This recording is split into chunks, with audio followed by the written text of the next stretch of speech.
পর্যন্ত, এমনকি মাওলায়ে দিদার করার মাধ্যমে 5 ওয়াক্ত নামাজ আমাদেরকে হাদিয়া দিয়ে আল্লাহ রাব্বুল আলামিন এই রজনীকে প্রাণবন্ত করেছেন। সুবহানাল্লাহ। এমন একটি রজনীতে আমরা সবাই একত্রিত হতে পেরেছি। এজন্য মহান রব্বে কারীমের দরবারে আমাদের শুকরিয়া আদায় করা দরকার আছে না নাই? হৃদয় থেকে, মন থেকে শুধুমাত্র আল্লাহর সন্তুষ্টির উদ্দেশ্যে একবার বলি আলহামদুলিল্লাহ। সম্মানিত উপস্থিতি, আমি বেশি কথা বলবো না। আমি শুধুমাত্র মেয়ারাজের কয়েকটি বিষয় আলোচনা করব।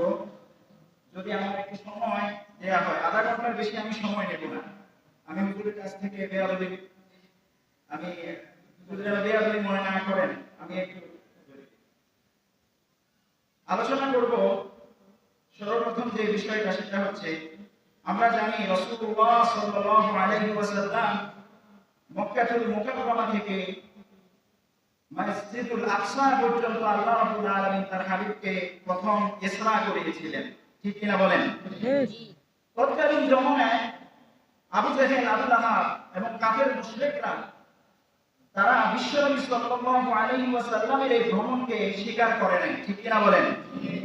আমরা যদি একটু দেখি, রাসূল কারীম সাল্লাল্লাহু আলাইহি ওয়াসাল্লামের আগে আর কেউ কি এমন ভ্রমণ করেছিলেন, তাহলে আমাদের কাছে বিষয়টা সহজ হবে। ঠিক কিনা বলেন? আল্লাহ রাব্বুল আলামিন পবিত্র কোরআনে বলেন, ওয়ালি সুলাইমান আর-রিহা গুদুহা শাহরুন ওয়া রাওয়াহুহা শাহর।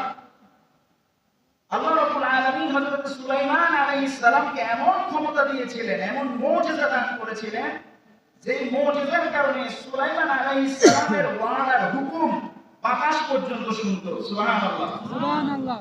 সুলাইমান আলাইহিস সালামের ব্যাপারে আল্লাহ রাব্বুল আলামিন পবিত্র কোরআনে ইরশাদ করছেন, আমার সুলাইমান প্রতিদিন সকাল বেলায় 1 মাসের রাস্তা পরিভ্রমণ করতেন। সুবহানাল্লাহ বলবেন না? সুবহানাল্লাহ। প্রতিদিন সকাল বেলায় 1 মাসের রাস্তা ভ্রমণ করে আবার তিনি জেরুজালেম চলে আসতেন। তিনি কাবুল, আফগানিস্তানের রাজধানীর নাম কি? কাবুল। জেরুজালেম থেকে ৩,৫০০ কিলোমিটার দূর। কত কিলোমিটার দূর? ৩,৫০০ কিলোমিটার দূর তিনি মাত্র সকালবেলা ভ্রমণ করে সেখানে দুপুরের নাস্তা করে, দুপুরের লাঞ্চ করে সেখান থেকে তিনি আবার ফেরত চলে আসতেন। সুবহানাল্লাহ, সুবহানাল্লাহ। আবার সন্ধ্যাবেলায়, বিকাল বেলায় 1 মাসের রাস্তা তিনি পরিভ্রমণ করতেন তার সৈন্য সামন্ত সবাইকে নিয়ে। আবার সন্ধ্যার আগে আগে জেরুজালেম ফিরে আসতেন। সুবহানাল্লাহ বলবেন না? সুবহানাল্লাহ। এই ক্ষমতা কার? আল্লাহ। সবাই বলতে হবে, এই ক্ষমতা কার? আল্লাহ। এই মুজিজা কে দিয়েছেন? আল্লাহ। আল্লাহ রাব্বুল আলামিন দিয়েছেন। এখন বলেন তো, যে মুজিজা আল্লাহ রাব্বুল আলামিন সুলাইমান আলাইহিস সালামকে দান করেছেন, ওই আল্লাহ কি বিশ্বনবী সাল্লাল্লাহু আলাইহি সাল্লামের আল্লাহ না? জি। তিনি কি কখনো ছিলেন না? জি। যিনি হযরত সুলাইমান আলাইহিস সালামকে এত দূর পর্যন্ত ভ্রমণ করার শক্তি দিয়েছিলেন, ওই আল্লাহ কি আমার আপনার রাসূল সাল্লাল্লাহু আলাইহি ওয়াসাল্লামকে রাতের অল্প একটু সময়ে মাত্র 1500 কিলোমিটার, কত কিলোমিটার? সবাই একটু বলবেন, আমার কথা কি বুঝেন আপনারা? সবাই বুঝতেছেন? মাত্র 1500 কিলোমিটার বাইতুল্লাহ থেকে বাইতুল মাকদাসের দূরত্ব 1500 কিলোমিটার মাত্র। কত কিলোমিটার?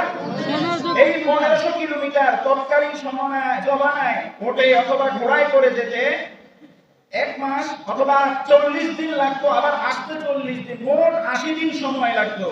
ওই সময়টাকে আমার আল্লাহ রাব্বুল আলামিন লাইলান, আল্লাহ রাব্বুল আলামিন রাতের অল্প একটু সময়ের মধ্যে বিশ্বনবীকে পরিভ্রমণ করিয়েছিলেন। সুবহানাল্লাহ, সুবহানাল্লাহ।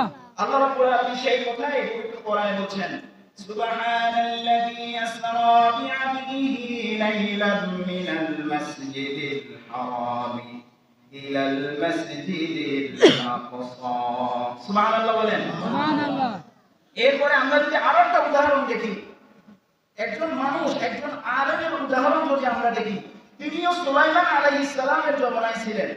সুবহানাল্লাহ বলবেন? সুবহানাল্লাহ। সুলাইমান আলাইহিস সালামের জমানায় হযরত সুলাইমান আলাইহিস সালাম রানী বিলকিসকে চিঠি লিখলেন, ইন্নাহু মিন সুলাইমান ওয়া ইন্নাহু বিসমিল্লাহির রহমানির রহিম।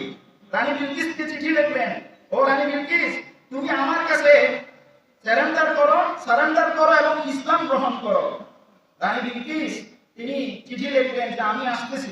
তিনি যখন রওনা করলেন হযরত সুলাইমান আলাইহিস সালাম, আমি সংক্ষেপে বলছি, হযরত সুলাইমান আলাইহিস সালাম বলছেন তার সভাসদের মধ্যে সবাইকে বলছেন, তোমাদের মধ্যে কে আছো যে রানী বিলকিসের যে সিংহাসন শত শত কেজি ওয়েট, এই সিংহাসনকে আমার সামনে এনে দিতে পারবে?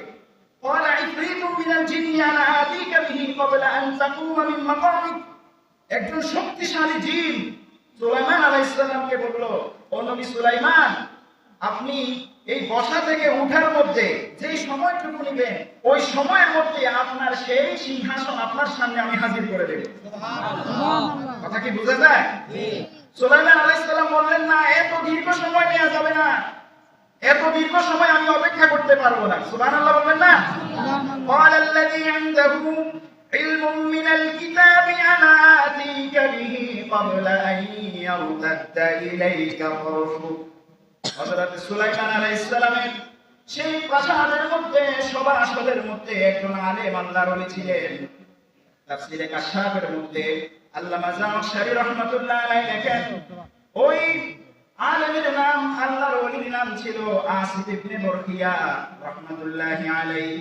আসিফ ইবনে বরকিয়া রাহমাতুল্লাহি আলাইহি বলেন, ও নবী সুলাইমান, আপনি বসা থেকে ওঠা পর্যন্ত সময় লাগবে না, আপনি যদি আমাকে অনুমতি দেন, আপনার চোখ যখনই পড়বে, আপনার চোখের পাতা যখন নড়বে, সঙ্গে সঙ্গে সেই প্রাসাদ আপনার সামনে দেখবে।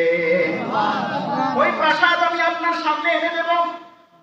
সঙ্গে সঙ্গে ওই প্রাসাদ তার সামনে তিনি দেখতে পেলেন। তিনি 2 রাকাত নামাজ আদায় করলেন আর আল্লাহ রাব্বুল আলামিনের কাছে তিনি সাহায্য চাইলেন, ইসমে আযম পড়লেন।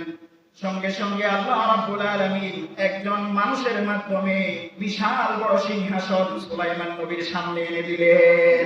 সুবহানাল্লাহ। চোখের পাতা তিনি যখন নাড়লেন, সঙ্গে সঙ্গে দেখলেন, চোখ বন্ধ করলেন, খুললেন, দেখলেন